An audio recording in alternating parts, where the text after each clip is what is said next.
Let's talk about sculpture. We're going to talk about the angle of observation in sculpture.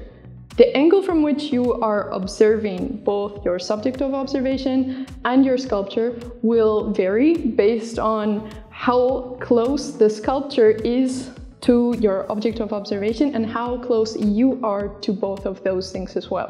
If you are standing in the middle between two objects, and those two objects are on a parallel, then you will not be seeing them from the same angle. To establish your angle of observation, you will want to tilt each of the objects towards you based on how far away you are from the objects, but also based on how far those objects are from each other.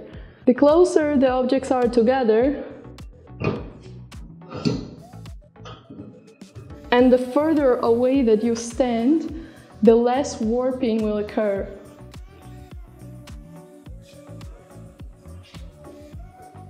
Depending on the project that you're working on, whether you're working on cast copies or you're working from a model from life, you will have to consider how to establish your angle of observation.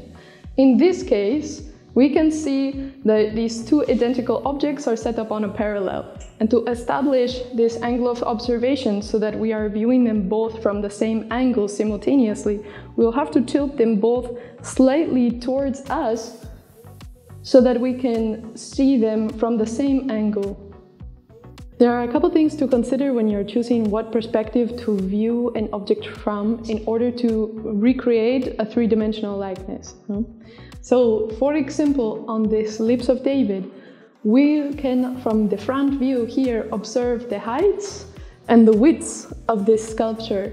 However, we cannot understand visually the depths just from this angle. So if we look here, if we turn the sculpture on its side and observe from this angle, now we can judge the depths of the sculpture as well as the heights from this direction.